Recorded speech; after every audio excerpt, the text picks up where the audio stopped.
नमस्कार प्यारे बच्चों, आपके अपने YouTube चैनल मैथ्स वाला भाई जेके सर में आप सभी का स्वागत करता हूं। मैं आपका दोस्त और होस्ट जितेंद्र कुमार आपके साथ फिर एक नए टॉपिक के साथ हाजिर हुआ हूं। आज का जो अपना टॉपिक है वो निर्देशांक ज्यामिति है। आज का जो अपना प्रश्न है वो बड़ा ही शानदार प्रश्न है। इस प्रश्न में हमें क्या दे रखा है कि दो सहेलियाँ हैं, चंपा और चमेली। वो क्या कर रही हैं, एक कक्षा में प्रवेश करती हैं और चंपा उस कक्षा में प्रवेश करके और चार सहेलियां बैठी हैं, उन सहेलियों को देख के कहती है कि ये चार सहेलियां जो बैठी हैं वो एक वर्ग के आकार में बैठी हुई हैं। चारों सहेलियों की पोजीशन इस प्रकार दे रखी है। ये चार सहेलियां हैं, ये चार लड़कियों की पोजीशन है। ए बी सी और डी जो दे रखी है हमें, ये चार लड़कियों की पोजीशन दे रखी है हमें। और ये चार लड़कियां हैं, इन चारों लड़कियों के निर्देशांक दे रखे हैं कि इस स्थिति में ये बैठी हुई हैं। और जो चंपा कह रही है कि ये जो चारों लड़कियां बैठी हुई हैं ये वर्ग के आकार में बैठी हुई है। पर इस जो चंपा का जो मत है, इस मत से चमेली है वो सहमत नहीं है। तो हमें प्रश्न में बोला गया है कि दूरी सूत्र का प्रयोग करके, दूरी सूत्र का प्रयोग करके बताइए कि इनमें कौन सही है, चंपा सही है या चमेली सही है, कौन सही है। तो दूरी सूत्र का प्रयोग करके हम क्या करेंगे, पहले ए से लेके बी की दूरी ज्ञात करेंगे, फिर बी से सी की दूरी ज्ञात करेंगे, फिर सी से डी की दूरी ज्ञात करेंगे और डी से ए की दूरी ज्ञात करेंगे। चारों की दूरी ज्ञात करेंगे। क्यों ज्ञात करेंगे? क्योंकि हमें पता है वर्ग की चारों भुजाएं क्या होती हैं, समान होती हैं। चारों भुजाएं ज्ञात करेंगे। फिर क्या करेंगे, AC ज्ञात करेंगे, BD ज्ञात करेंगे। वर्ग के दोनों विकर्ण बराबर होते हैं। अगर ये सब चीज़ें हम ज्ञात कर लें और बराबर सिद्ध कर दें तो हम क्या कर देंगे कि जो चंपा का मत है वो सही है। और अगर ये बराबर सिद्ध नहीं होगी तो जो चमेली का मत है वो सही है। तो चलो निकालते हैं। तो सबसे पहले इनको मैं मिला देता हूँ।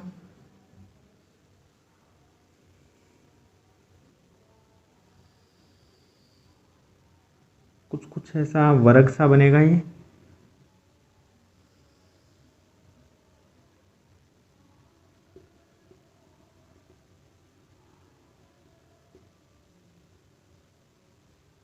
कुछ वर्ग सा लग रहा है। फिर अब निकाल के देखते हैं। तो सबसे पहले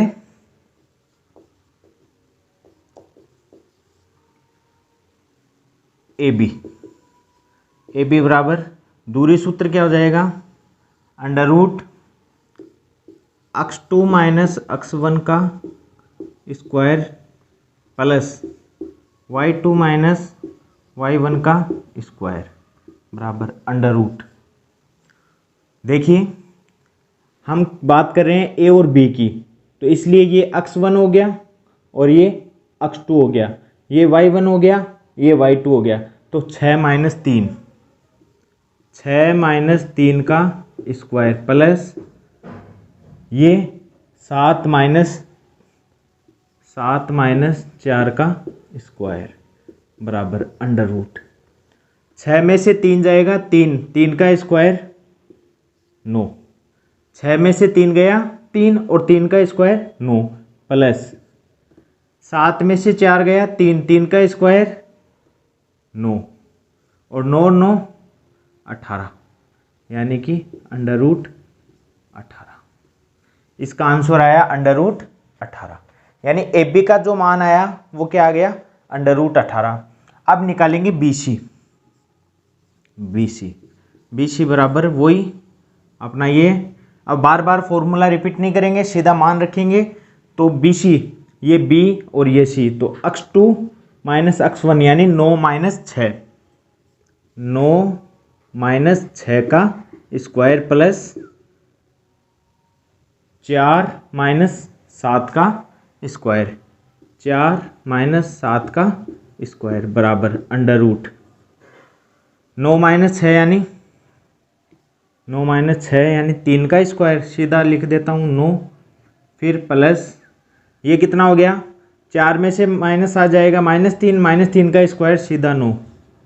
तो ये भी सीधे लिख देते हैं अंडर रूट 18। तीसरा, अब BC भी आ गया। अब CD में ये हो गया अक्ष 2, ये अक्ष 1 यानी 6 - 9 CD बराबर अंडर रूट।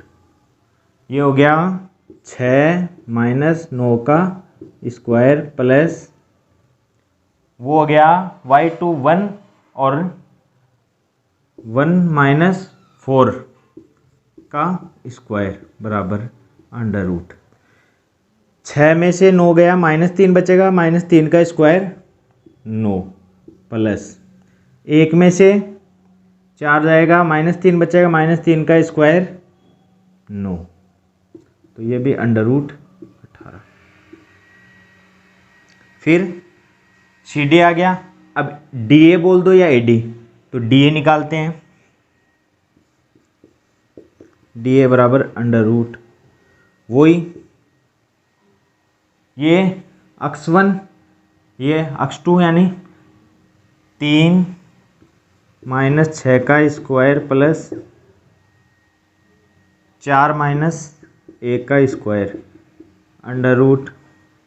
3 में से -6 गए, -3 का स्क्वायर 9 प्लस 4 में से 1 गया, 3 का स्क्वायर 9 यानी अंडर रूट 18।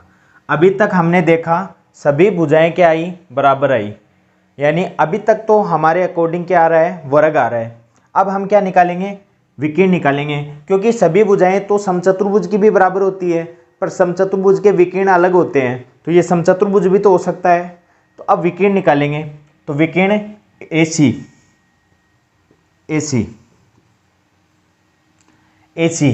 A और C यानी 9 - 3 का स्क्वायर प्लस 4 - 4 का स्क्वायर बराबर अंडर रूट। देखो 9 - 3 यानी 6 का स्क्वायर सीधा लिख देता हूँ। 9 - 3 का स्क्वायर सीधा 6 का स्क्वायर 36 प्लस 4 - 4 का स्क्वायर 0 बराबर 36 का स्क्वायर। देखो 36 का अंडर रूट बराबर 6। फिर BD बराबर देखो 6 - 6 का स्क्वायर प्लस ये 6 में से 6 गया, अब 1 - 7 का स्क्वायर बराबर ये देखो 6 में से 6 गया, 0 का स्क्वायर 0 ही होता है, प्लस इसमें से गया -6 का स्क्वायर बराबर अंडर रूट। -6 का स्क्वायर 36 और 36 का 6, यानी कि यहाँ पे सभी भुजाएं बराबर है और विकीर्ण बराबर है। अतः हम क्या कह सकते हैं, अतः चूंकि AB बराबर BC बराबर CD बराबर DA बराबर और AC बराबर BD, यानी भुजा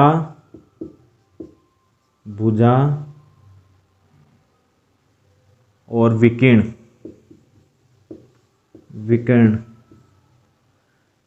सभी बराबर हैं। अतः ABCD एक